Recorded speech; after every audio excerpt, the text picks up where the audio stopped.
Bonsoir à tous et à toutes et bienvenue dans ce premier numéro de votre rendez-vous sur le fond, coproduit par Orbit News 24 et Info Plus.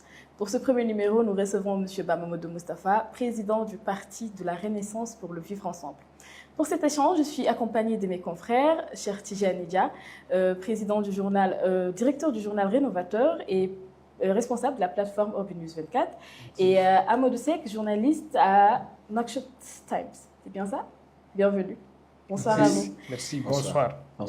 Avant d'entrer dans le vif du sujet, quelques mots sur notre invité. Bamamoudou Moustapha, je rappelle, est issu du monde de l'éducation. Après une formation à l'École normale supérieure de Nouakchott, il a exercé comme enseignant dans plusieurs établissements en Mauritanie avant de poursuivre ses études aux États-Unis, où il a également enseigné, notamment à l'Université de Connecticut.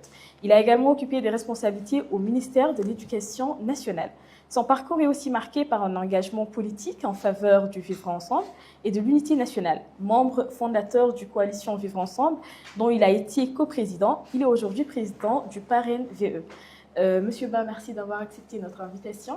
Merci Ramata. Pour commencer, revenons à la naissance de ce parti Parrain VE dont vous êtes actuellement président. Qu'est-ce qui a motivé sa création et quelle ambition souhaitez-vous porter à travers cette nouvelle formation politique? Merci Ramata pour cette question. Merci aussi à mon collègue et frère cher Tijani Dia, à mon doyen Amadou Sek, qui sont là avec nous. Et merci beaucoup pour cette invitation. C'est un honneur qui a été fait à ma personne et c'est un plaisir d'être là parmi vous et avec vous, essayer ensemble de retracer un peu notre itinéraire politique, ce que représente notre formation politique, le Parrain VE, par rapport à l'échiquier politique national, et également toute autre question relative à la vie politique de notre pays. Donc je suis ravi d'être parmi vous.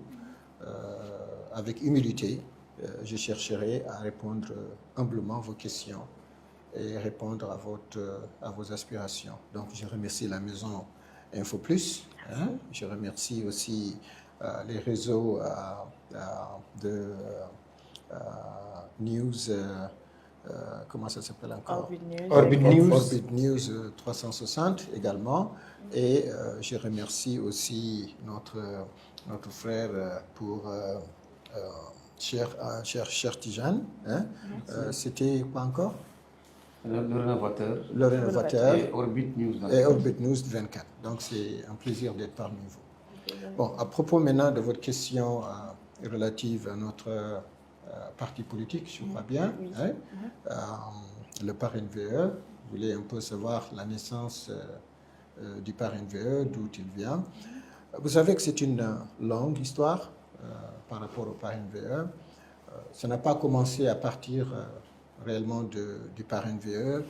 Notre parcours politique a surtout démarré en 2019 avec le feu Yarhamou, président Dr Khan Hamidou Baba, paix à son âme, qui avait déjà lancé cette orientation politique, au-delà même de son parti politique, surtout avec le Parrain VE, autant pour moi avec la CVE de 2019,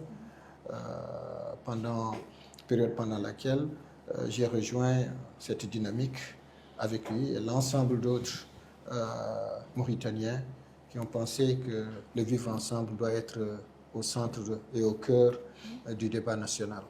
Et je l'ai rejoint en 2019. Nous avons cheminé ensemble dans cet esprit. Et par la suite, il y a eu ce qu'il y a eu, la disparition tragique du président Dr Khan, que nous regrettons beaucoup. Et c'est à travers lui que j'ai eu cette volonté, cette inspiration, vraiment d'aller jusqu'au bout et de continuer l'œuvre qu'il avait déjà tracée et éventuellement apporter une touche nouvelle par rapport à la vie politique mauritanienne. C'est comme ça, c'est de là qu'est né le Parrain VE. Nous avons pensé utile de trouver un cadre politique réel à travers lequel tous les Mauritaniens pourront se retrouver et éventuellement épouser cette idée qui tient à appeler et à demander à l'ensemble des Mauritaniens à revoir un peu notre manière de vivre sur le plan politique. Un pays qui ne demande pas plus que l'appel à l'unité de nos populations, que cette diversité soit beaucoup plus un atout pour nous qu'une divergence. Alors, c'est à ce niveau, c'est dans cet esprit que le PAR-MVE est véritablement né. D'accord, si on comprend bien, c'est une continuité de la coalition Vivre Ensemble dont vous étiez précédemment membre. Oui, d'une part, on peut dire que c'est une continuité, c'est un peu l'épine dorsale du PAR-MVE.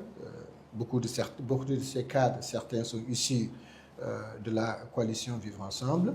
Il y a eu aussi d'autres qui n'y étaient pas, qui ont rejoint cette dynamique avec une nouvelle orientation, avec une nouvelle vision complémentaire, beaucoup plus dynamique, beaucoup plus consistante, en tout cas, qui est en train de faire son chemin, et espérant que tous les Mauritaniens comprendront l'objectif que nous nous sommes fixés. Merci beaucoup, M. Dia. Si vous souhaitez... Merci. À mon tour, je remercie le président, Mohamed Moustapha, d'avoir bien voulu répondre à cette invitation. Et dans le sillage de ce qu'il vient de dire, dans le sillage de votre introduction, ma question serait de savoir comment, en combien de temps vous avez pu obtenir le récépissé du ministère de l'Intérieur, sachant le parcours de combattants que cela nécessite. Et eu égard aussi à 500, à 5000 signatures, c'est pas peu. Récolter 5000 signatures, ce n'est pas une promenade de santé. Alors comment vous en êtes pris pour, en si peu de temps, obtenir votre récépissé auprès du ministère de l'Intérieur, d'autant plus que beaucoup de partis sont aujourd'hui en train de courir derrière ce sésame. Comment donc vous en êtes pris? Merci beaucoup, mon ami cher Tijane. Ça a été un long marathon, honnêtement. C'est compliqué.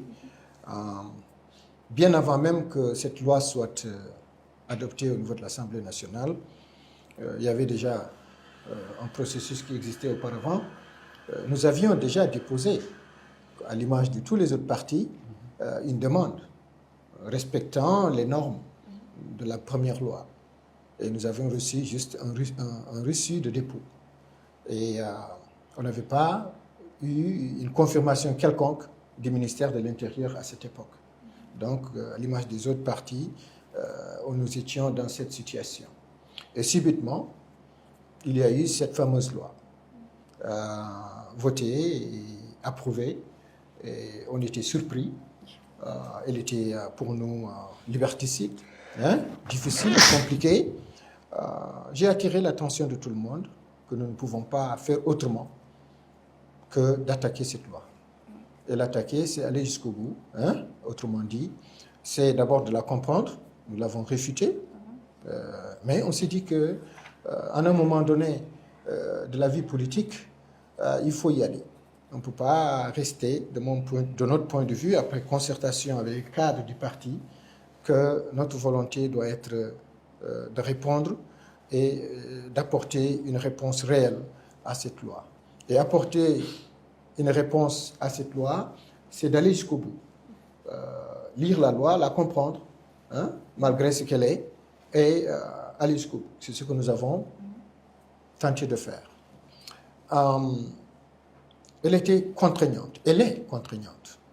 Difficile, compliquée. Liberticide, comme je l'ai dit. Parce que j'ai un peu lorgné un peu partout dans les pays du monde. Je n'ai jamais vu une loi aussi contraignante pour acquérir un parti politique. Je ne l'ai jamais vu. Alors, c'était compliqué. Nous avons pris notre courage de main avec l'ensemble des cadres du parti. Nous avons commencé. D'abord, par ce qu'on appelle dans la loi l'Assemblée constitutive, qu'il faut avoir les 150 mandataires. Il faut avoir 150 mandataires répartis dans les 10 régions du pays, dans les 15 régions du pays. Donc, avoir 10 représentants par région, natifs de la région, avec leur état civil. Donc ça, c'était d'abord le premier couac. difficile à faire. Leur état civil, remplir les conditions, leur casier judiciaire, etc. Et qu'ils soient vraiment natifs de la région et vivants dans la région. Donc ce ne sont pas des gens qu'on peut avoir par-ci par-là, colmatés. Donc il faut d'abord remplir cette condition. Et c'est ce que nous avons fait. Après avoir constitué le dossier, il fallait ensuite faire cette assemblée constitutive, regrouper ces 150 personnes, et nous l'avons fait ici à Nouakchott, c'était le 14 juin 2025. Pendant cette rencontre, il a fallu aussi la présence d'un avocat, la présence d'un notaire, oui, qui va certifier réellement l'existence de ces délégués. Et nous avons fait le dossier, nous l'avons constitué à partir de là. Après cette assemblée, il y a eu ensuite cette course entre le notaire et la justice, et ensuite avec le ministère de l'Intérieur. Il nous a fallu 3 mois pour finalement entrer dans la plateforme numérique qui consiste à aller dans les parrainages. 3 mois pour réunir les parrainages requis? Non. 3 mois juste pour constituer le dossier des 150 mandataires. Il nous a fallu combien de temps pour réunir les parrainages requis? Voilà, les parrainages, c'est une seconde étape. C'est celle-là que je voudrais tout de suite m'attaquer. Il nous a fallu 10 mois. Parce qu'on est rentré dans la plateforme dans le mois de septembre et nous avons finalisé dans le mois de juillet. Alors, 10 mois exactement pour s'attaquer au parrainage. Et nous savions aussi que c'est compliqué. Ce sont des conditions draconiennes qu'il fallait remplir. D'abord, c'est à travers la plateforme Oueti, qui n'est pas encore connue de toutes les populations, et compliqué aussi, même pour, avec l'application, la télécharger et avoir l'autorisation d'y accéder. C'était déjà pénible, une corvée pour nos populations et nos militants. Il y a parallèlement à cela l'état civil. On pouvait aussi, à travers les centres d'état civil, faire parrainer les parraineurs. Et là, c'est aussi compliqué. Il faut déplacer les gens. Il faut qu'ils soient disponibles. Il faut aussi que l'état civil soit à votre disposition, ce qui n'a jamais été le cas. Il nous donne 1 heure ou 30 minutes juste pour le parrainage. Et voyez, si vous amenez des gens pour parrainer, ils ne peuvent pas le faire, ils retournent et reviennent encore. C'était contraignant. Et d'autant plus que certains centres d'état civil sont très loin de certaines zones. C'était vraiment une corvée, mais avec la volonté de tout le monde. Ça a été vraiment un sursaut pour l'ensemble de nos militants et de nos sympathisants. Et là, j'en profite pour les remercier de leur dévouement et de leur engagement. C'était un défi qu'ils ont pu relever. Progressivement, nous y allions à petits pas jusqu'à ce que nous avons rempli toutes les conditions du parrainage. Nous n'avons pas fait que parrainer, nous avons également implanté. Nous avons profité de l'occasion pour nous implanter, pour que l'ancrage du parti soit réellement représenté partout dans le pays. Les 15 régions, y compris la diaspora, qui constituait la 16e région dans la plateforme numérique, nous avons pu sensibiliser. Il y a eu des répondants. Nos militants étaient réellement à la hauteur et nos sympathisants pour arriver au bout de ces parrainages qui ont été une corvée pour nous tous. Et comment avez-vous vécu cette étape? Difficile. Très difficile. Très difficile. Moi étant à l'extérieur, d'autres étant là, pilotant ce parrainage, c'était une période assez difficile pour moi. Mais je me disais que le peuple mauritanien méritait quand même cette souffrance que nous avons eue. Nous nous sommes dit qu'il fallait aller jusqu'au bout, malgré les contraintes, les difficultés et d'autres. Nous nous sommes dit qu'il fallait réellement réaliser ce pari.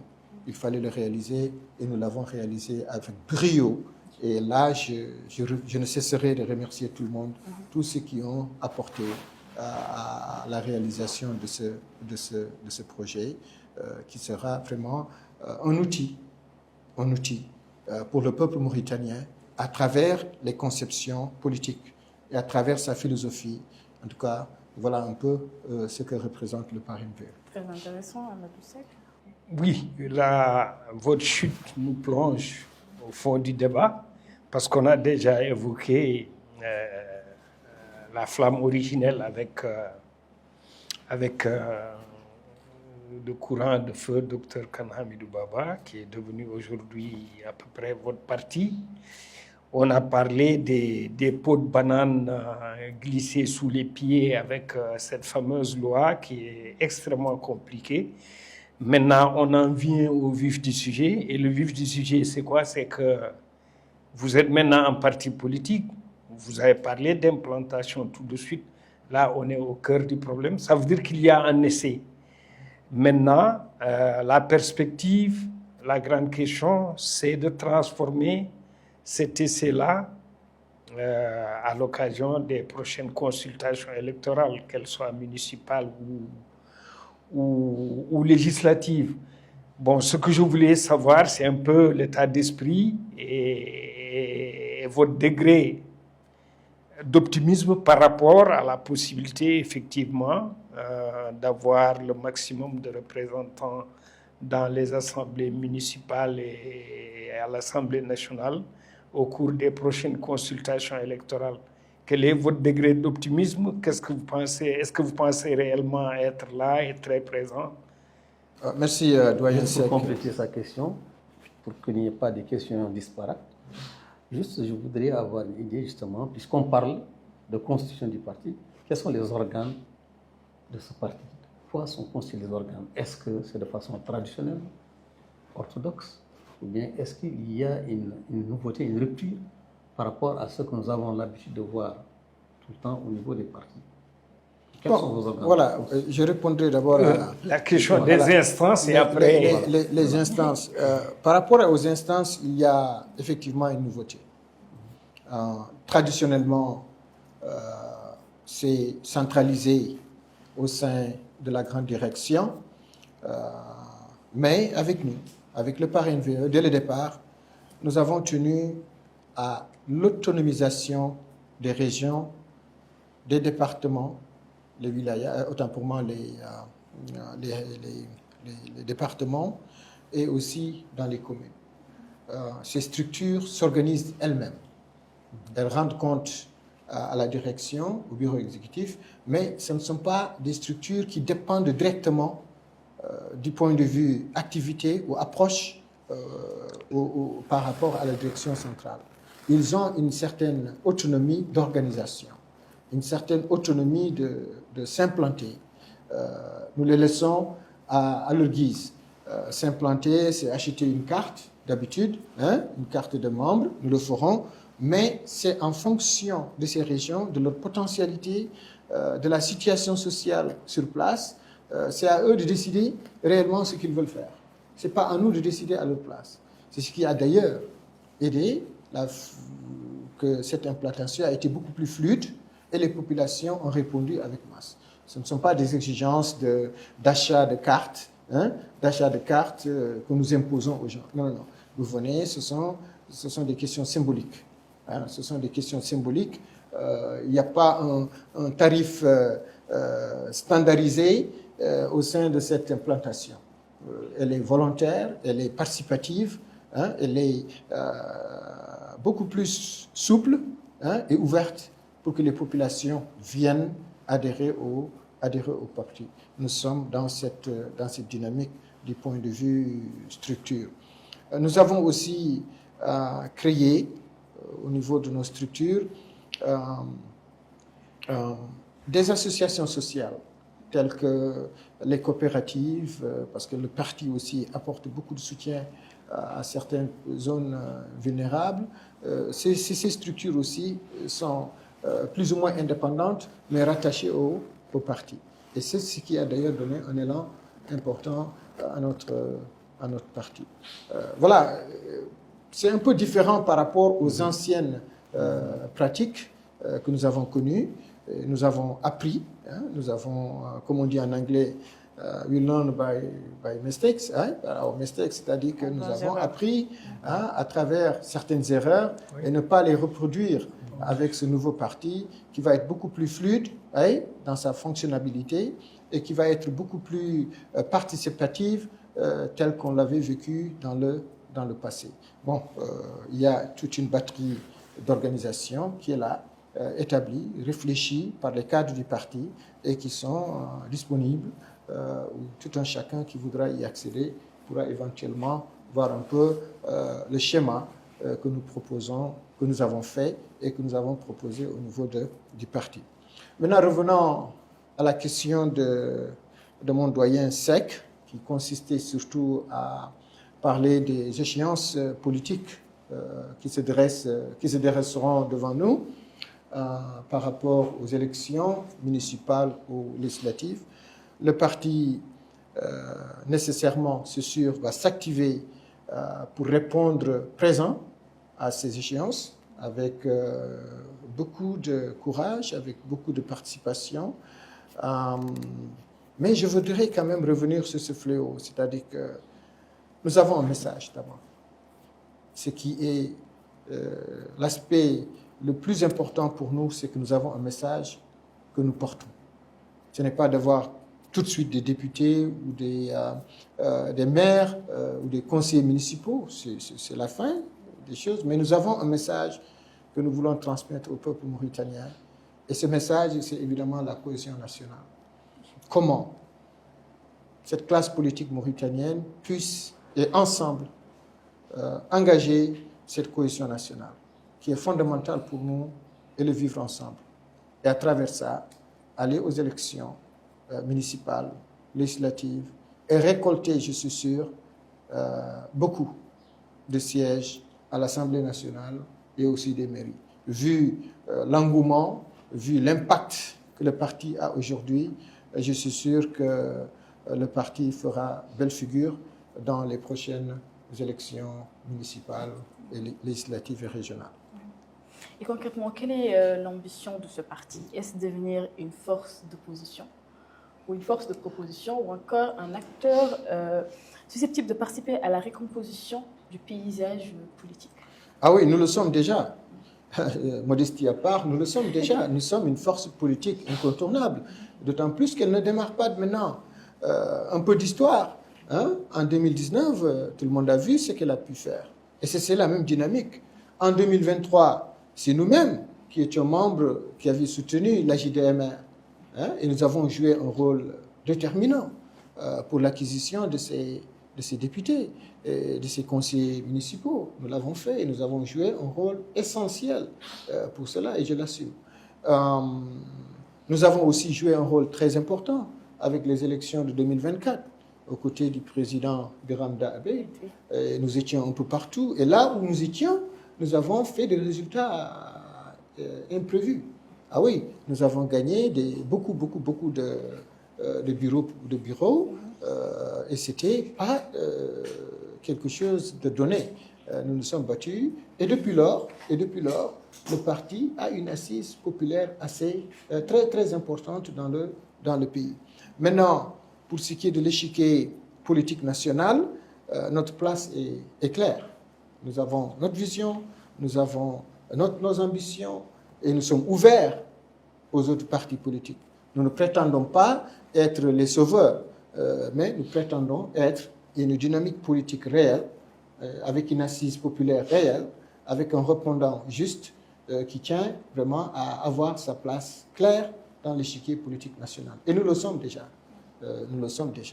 Monsieur Ba, effectivement, en 2024, la coalition Vivre Ensemble était soudée. En 2019. En 2019. Beaucoup d'eau a coulé sous les ponts. Il y a eu une fragmentation, il y a eu des dissensions. Il y a eu même certains qui ont revendiqué un peu la direction du parti. Donc c'est une longue histoire. Alors maintenant, vous êtes dans une logique de recomposition, comme on vient de le dire, de reconstitution justement de tous ces morceaux qui ont volé en éclats. Alors, quelle est votre nouvelle stratégie, justement pour convaincre, parce que beaucoup sont découragés.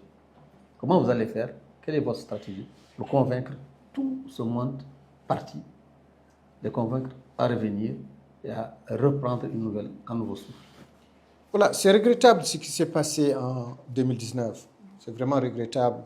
Il y avait déjà une dynamique réelle. Bon, vous savez ce que nous sommes, l'être humain, nous sommes ce que nous sommes. Malheureusement, je ne voudrais pas revenir sur les grandes blessures de cette séparation, de cette dichotomie qu'a connue la CVE en 2019. C'est regrettable. Mais nous ne sommes pas découragés. Nous avons maintenu le cap et nous avons continué dans la même lancée. Comment nous allons procéder? C'est d'aller vers les populations. Nous ne voulons pas décider à leur place. Nous voulons qu'ils décident.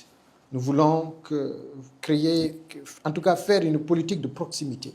D'abord, au niveau de ces populations, refaire le schéma qu'on avait connu avec une nouvelle politique, avec une nouvelle orientation, de nouvelles propositions. Et j'avoue que nous sommes arrivés à le faire présentement. Il y a eu une grande ruée. Avoir plus de 8000 parraineurs, ce n'est pas donné. Aujourd'hui, je peux vous dire, après le décompte, nous sommes à 8274 parrainages. Pas seulement les 5000. Les 5000, c'est ce qui est requis. Ah oui. Alors ça montre réellement que c'est un parti qui est un peu partout. Maintenant, pour revenir à votre question, le fait de voir comment ramener les gens, nous avons déjà engagé des stratégies d'explication. Tous ceux qui pensent que ce pays a besoin d'un nouveau élan commencent à comprendre notre discours et sont en train progressivement de nous rejoindre et aussi d'apprécier en tout cas la dynamique qui est déjà établie. Et nous continuerons à les approcher. Et nous ne prétendons pas être là comme les sauveurs, mais nous prétendons avoir une dynamique qui attire et qui demande et qui cherchera le rapprochement entre toutes ces parties et tous ces morceaux, toutes ces blessures que nous avons connues pour que vraiment la famille du vivre ensemble, de la cohésion nationale, revive et reprenne sa place telle que nous l'avons connue comme ébauche en 2019. J'ai un enchaînement par rapport, parce que vous venez de parler de la dynamique interne qui est conforme à l'ADN du parti, mais au-delà de la dynamique interne, quand on parle du vivre ensemble, évidemment, ça va beaucoup plus loin, ça va au-delà. Maintenant, on est dans un contexte assez particulier pour le vivre ensemble. Il y a probablement des enjeux. Quelle est l'approche que vous préconisez pour régler le passif humanitaire qui, en fait partie des plus gros obstacles à l'unité de la Mauritanie? Quelle est votre approche? Merci, monsieur le doyen Seck. Merci pour cette question pertinente et préoccupante. Le parrain VE, tel qu'il est déjà défini, ne peut pas esquiser cette question, qui est fondamentale, qui est à l'origine de cette situation que le pays connaît aujourd'hui, le passif humanitaire. Cette atrocité que le peuple mauritanien a connue en 1990. Ce sont des moments douloureux que notre pays a connus. Et il faut être courageux. Il faut dire les choses telles qu'elles sont. Il faut d'abord que dans notre conception, au niveau du parrain VE, il faut qu'il y ait d'abord une prise de conscience de l'État. Et je pense qu'ils sont en train de commencer de faire quelques actions allant dans ce sens, même si elles sont un peu controversées. Il y a une dynamique réelle du parrain VE. Pour nous, cette situation doit être définitivement réglée. Et c'est la condition sine qua non de notre coexistence nationale. Si le passif humanitaire n'est pas réglé, je vois mal comment les Mauritaniens vont vivre dans son vivre ensemble tel que nous le prenons. Que proposez-vous donc? Voilà. J'en ai parlé un peu dans mon discours la dernière fois. Malheureusement, ces situations ne sont pas seulement inhérentes à la Mauritanie.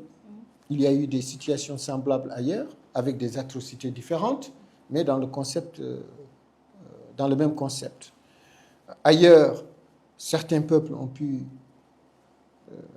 c'est-à-dire ont pu dépasser leur stratégie, leur tragédie, avec ce qu'on appelle la loi, comment on appelle ça, excusez-moi, la justice transitionnelle. La justice transitionnelle qui a fait ses résultats dans certains pays. Et nous pensons que c'est une démarche qui peut être entreprise dans ce sens, en tenant compte des réalités de notre pays, en tenant compte des réalités de notre pays, en tenant compte de la structure de notre sociologique du Mauritanien. Il y a des sévices, il y a des orphelins, il y a ceux qui ont perdu tout pendant ces moments difficiles de notre histoire. Il faut que la Mauritanie, que le peuple, autant pour moi, que le gouvernement mauritanien prenne ses responsabilités face à cette situation. D'abord, qu'ils se repentissent, qu'ils prennent le bras le corps, le courage de dire qu'ils sont responsables, que l'État est responsable de ce qui s'est passé, situer les responsabilités, qui a fait quoi, pourquoi et où, qu'on sache, qu'on retrace un peu l'histoire, hein, que les Mauritaniens ont envie, ont besoin de savoir réellement ce qui s'est passé. Il faut retracer l'histoire, il faut la vérité, hein, la vérité. Il faut qu'on sache qu'est-ce qui s'est passé, qui a fait quoi, qui a ordonné, pourquoi. Et à partir de là, je pense que les choses seront fluides. Maintenant, c'est le pardon, hein, c'est le pardon, pas l'oubli, mais le pardon et la réparation. Qu'est-ce que vous voulez dire par le pardon et pas l'oubli? Pardonner, c'est accepter, hein, c'est comprendre que nous sommes tous de la même famille, que cela pouvait arriver à chacun d'entre nous, hein, par rapport à ces mauvaises décisions qui ont été prises, hein, et pouvoir être au-dessus, hein, au-dessus de ce drame et comprendre que nous sommes en mesure de pardonner. En tant que bons musulmans, hein, nous pouvons pardonner tout en sachant exactement ce qui s'est passé. On ne peut pas pardonner pour pardonner. Pour pardonner, il faut savoir de quoi il s'agit, qu'est-ce qui s'est passé. Et une fois que ceci est complété et fait, je pense que le pardon va venir de lui-même. L'État doit prendre ses responsabilités, doit situer les responsabilités, doit se repentir devant le peuple mauritanien et aussi engager des structures ou une dynamique que ceci ne se répétera plus jamais. Plus jamais. Plus jamais avec des structures réelles. L'État est en mesure, de mon point de vue, de créer ces conditions. Et là, le pardon, la réparation peut, en tout cas, apporter une nouvelle dynamique pour notre vivre ensemble et pour notre cohésion nationale. Et que cette question, elle est sine qua non. Elle est sine qua non. On ne peut pas avancer dans ce pays sans que cette question soit évacuée.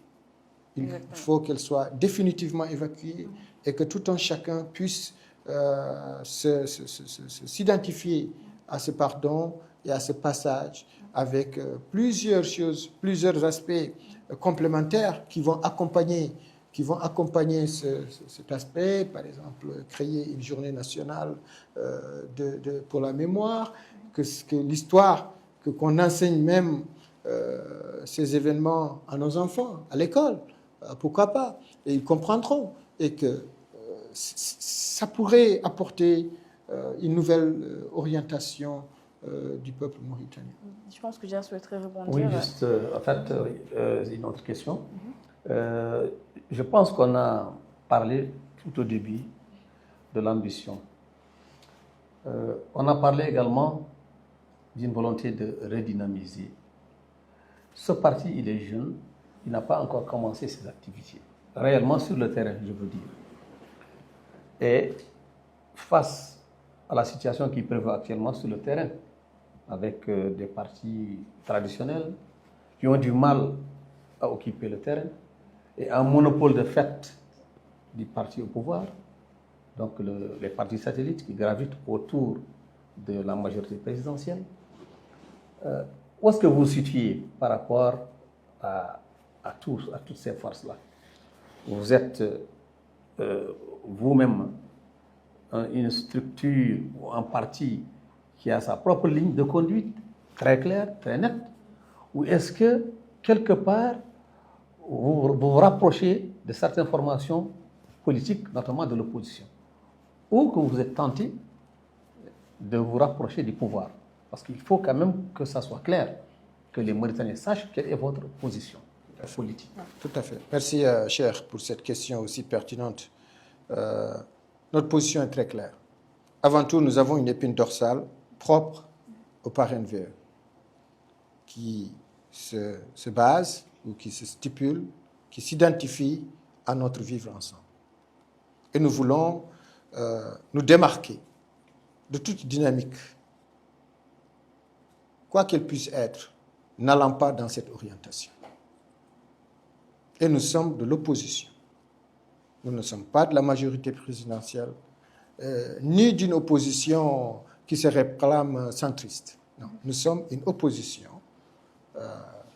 responsable, une opposition qui dénoncera et sans compromission et sans embâge toutes les dérives que nous observerons dans ce pays. Et sans compromission. Alors ça, il faudrait que ça soit très clair. Et à la fois, une opposition qui propose. Et à la fois qui propose. Nous voulons apporter des propositions. Nous ferons des propositions. Nous ne sommes pas là juste critiquer, mais nous voulons aussi aller au-delà de la critique. Nous voulons proposer un schéma. Nous avons un projet de société. Et à travers ce projet de société, des points clairs que nous allons poser à chaque fois que cela est nécessaire. Que ce soit au niveau de l'opposition, que ce soit au niveau du pouvoir. Nous avons des propositions, nous sommes constructifs. Nous ne sommes pas là comme une opposition de confrontation.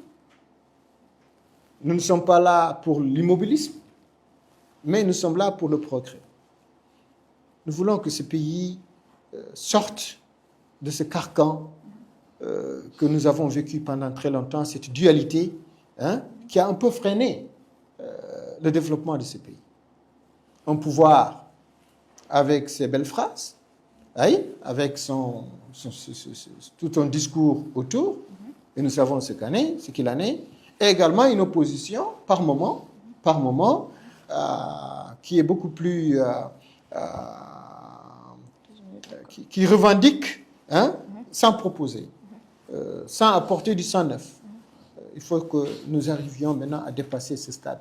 Il faut que nous passions à un niveau palier qui consiste à faire des propositions et aller vers les populations. Parce que le PARENVE, le citoyen, il est le centre de ce que nous voulons faire.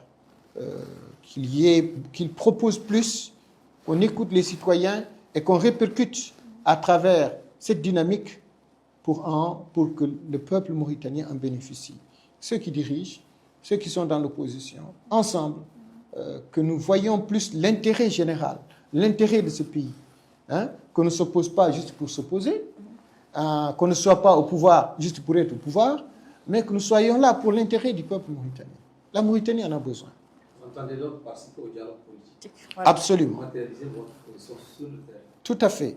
Dès l'entame de l'idée d'un dialogue qui a été annoncé par le président de la République, nous étions parmi les premiers à lancer notre ouf de soulagement.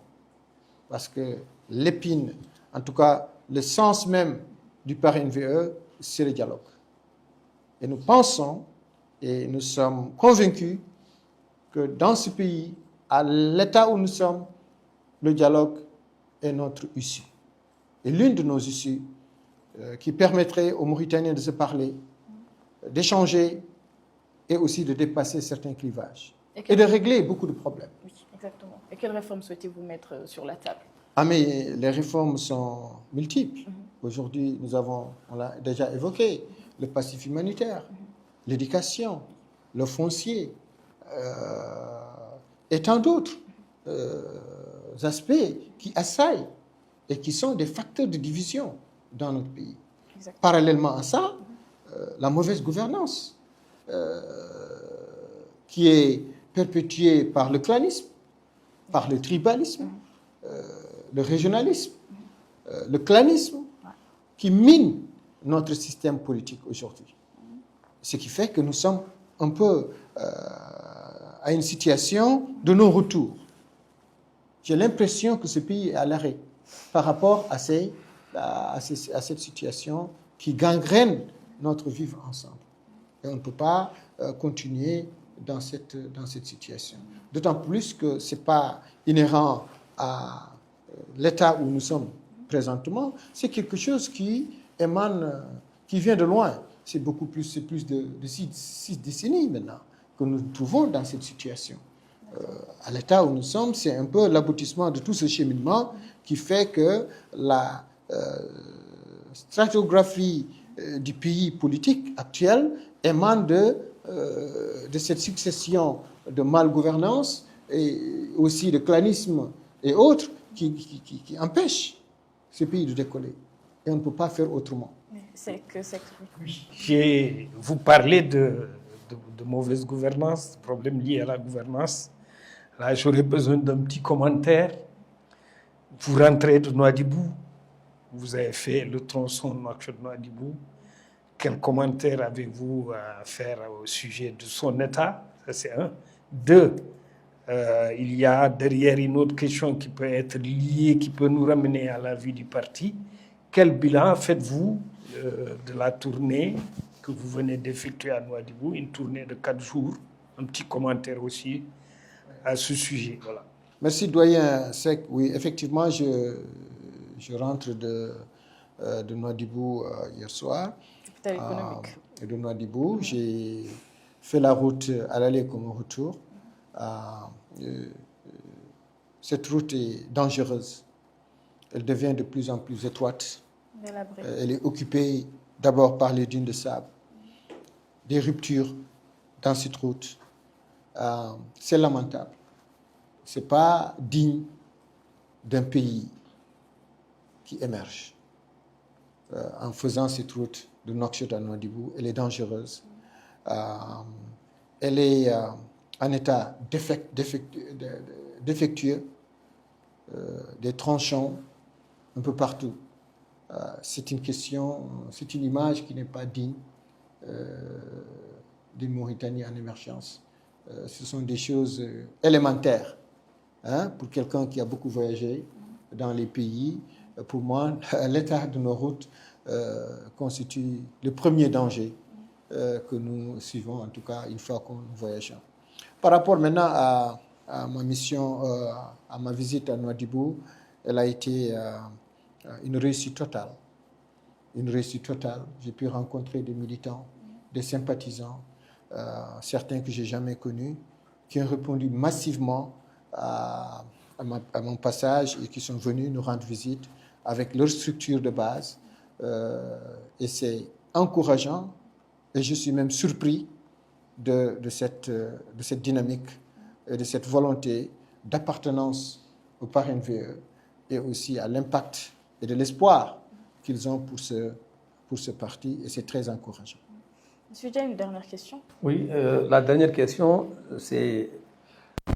Je rebondis un peu sur la situation politique actuelle qui est marquée par une sorte de fragmentation.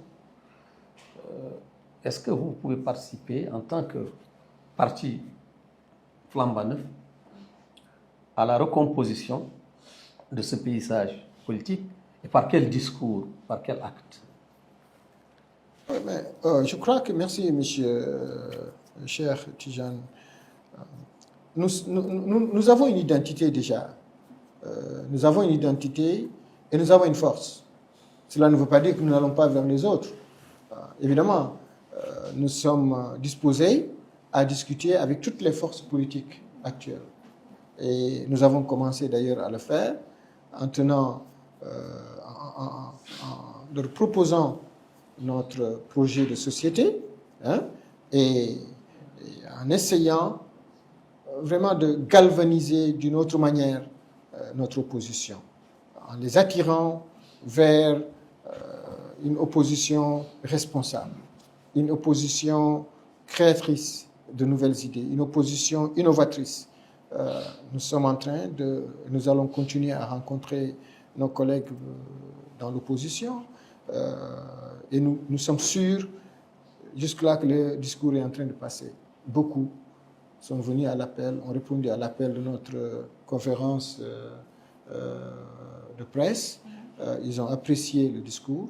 Nous avons eu des retours très positifs par rapport à ce discours, à notre schéma, et beaucoup commencent à répondre à notre appel et pensent qu'il y a une nouvelle orientation que l'opposition doit avoir aujourd'hui, surtout à la veille du dialogue national et à travers lequel le parrain VE imposera, en tout cas proposera une dynamique, ses idées partagées, et dans les ateliers, nous essaierons d'attirer l'attention de tout le monde vers cette unité des Mauritaniens, vers notre cohérence nationale, vers l'unité, vers notre vivre ensemble, qui est, comme je l'ai dit au départ, sine qua non pour le développement de notre... Que nous arrivons au terme de cet échange. Nous avons parlé de la naissance du parti par NVE, de votre vision du vivre ensemble, de son positionnement politique et du dialogue national. Pour terminer, qu'est-ce que vous souhaitez que les Mauritaniens retiennent du projet que vous portez aujourd'hui? Oui, lors de notre conférence de presse, nous avons pris des engagements. Nous avons pris une dizaine d'engagements avec le peuple mauritanien, qui constituent notre salut. Des engagements que j'ai partagés d'ailleurs dans la presse, notre unité nationale, refonder notre éducation nationale, en tout cas engager une politique sérieuse pour notre jeunesse, la jeunesse mauritanienne, qui est d'ailleurs le cœur aussi de nos engagements, compte tenu de ce qui se passe dans le monde. La jeunesse, en tout cas ce parti, en a fait son cheval de bataille. La jeunesse, l'unité nationale, la cohésion, la répartition du pouvoir. D'ailleurs, je voulais en venir un peu. Nous voulons innover, qu'au sein même constitutionnel, qu'on revoie la manière de se partager le pouvoir en Mauritanie. Nous sommes un pays multi-ethnique, avec une diversité. Nous avons fait des propositions et nous allons les soutenir d'ailleurs lors du dialogue, pendant le dialogue, qu'il y ait une nouvelle manière de gérer ce pays. Quand un président est issu d'une telle communauté, forcément, les autres, en tout cas les autres pouvoirs, doivent revenir de facto aux autres communautés pour qu'elles puissent, elles aussi, sentir leur impact et leur présence diversifiée et d'une manière la plus équitable. En tout cas, une politique allant dans ce sens. On ne peut pas avoir un pouvoir dans les mains d'une seule composante et cela n'augure pas une bonne vision dans la cohésion nationale. Donc nous avons beaucoup d'engagements, les 10 points d'engagement avec le peuple mauritanien et que nous allons chercher à honorer. Maintenant, pour ce qui est dans la dernière partie de votre question... Qu'est-ce que vous souhaitez que les Mauritaniens retiennent du projet que vous portez? Ah oui, ce sont nos engagements, ce sont nos 10 engagements que nous voulons qu'ils retiennent vraiment de notre projet. L'unité nationale, le vivre ensemble, également que ces diversités, les diversités qui composent le pays se sentent concernées, se sentent impliquées dans ce qui se fait, qui ne se sentent pas délaissés, et que ce pays appartient aux Mauritaniens, que le mérite soit au-dessus de toute appartenance quelconque, que la compétence soit mise en œuvre et non par rapport au réseau, et non par rapport au clanisme, ou non par rapport au favoritisme. En tout cas, nous prenons et nous pensons que nous avons atteint un niveau où la compétence doit être au-dessus de tout et au-dessus de toute autre considération qui ne répond pas à notre unité nationale. Pas de favoritisme, pas de clanisme, non moins de régionalisme, de tribalisme et autres fléaux qui gangrènent, qui sont les maux de ce pays.